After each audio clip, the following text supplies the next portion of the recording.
Hello, YouTube, and happy Purim! For those of you who don't know, Purim is basically the Jewish Mardi Gras, and I'm in costume as a Ninjew because puns rule. And to celebrate the holiday, I want to read a selection from my collection of short stories called the Anarchist Kosher Cookbook, published by CLASHBooks.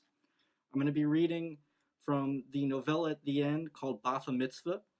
It's set at Purim, and it's the story of a young girl who summons a demon so she can have a better bat mitzvah party than her snooty rival. I'm going to be reading a section from the point of view of the rabbi. And this chapter is called Water.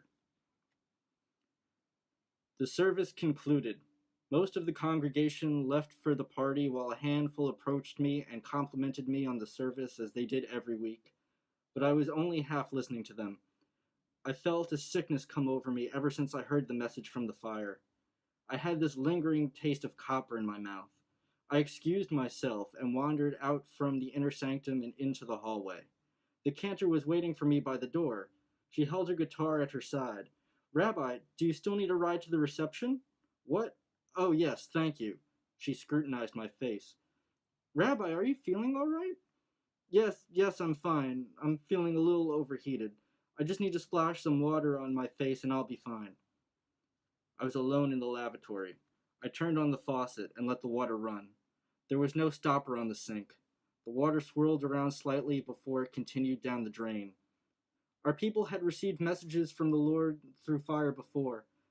I couldn't help but think of Moses in the burning bush. God made Moses his prophet to lead our people out of the house of slavery in the land of Egypt. This announcement was different. I repeated the fire's message to myself. The blood spilt has brought the fire and shall answer the consort's selfish desire.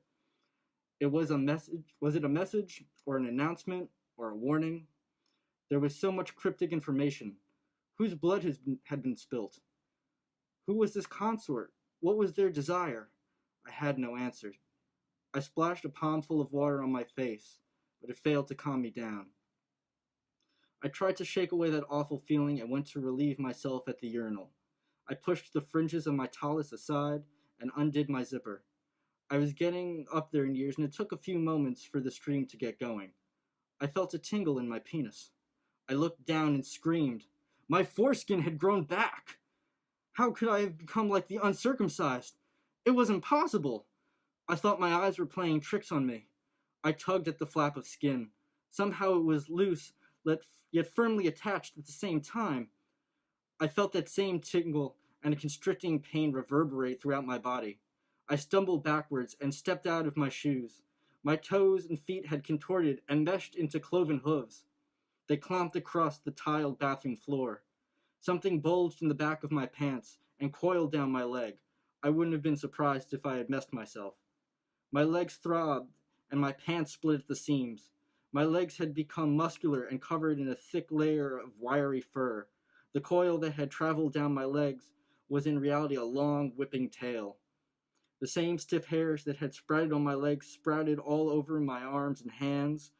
I turned to the mirror and clawed at my face as it became elongated and furry.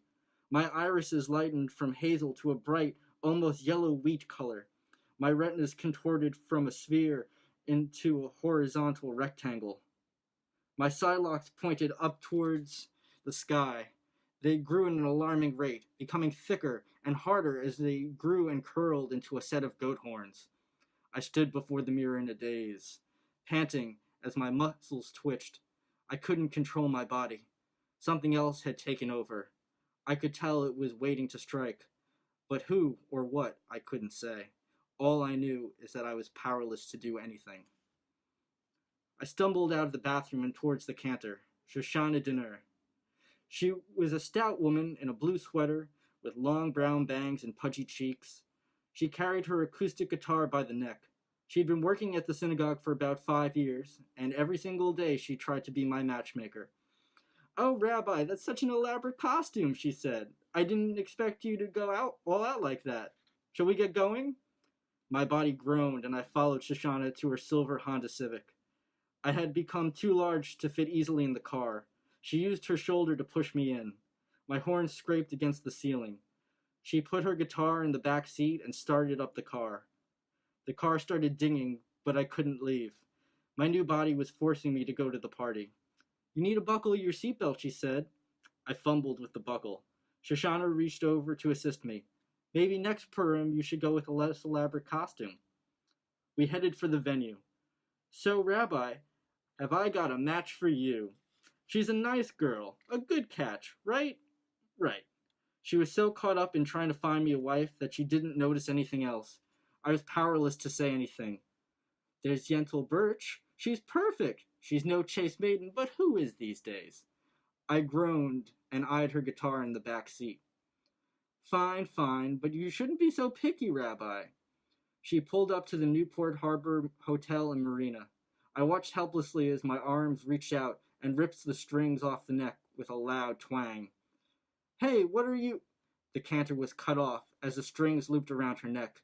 She pulled at the strings, but could do nothing to free herself from my grip.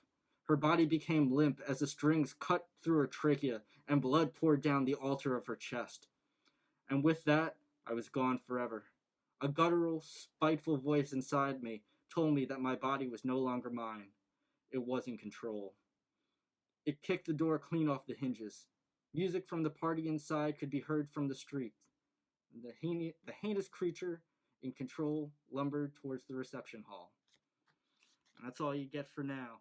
I'm going to include links in the description down below so you can get copies of this on Amazon or Barnes & Nobles if you so desire, and I please hope you do desire. Thanks for listening, and have a happy and safe Purim.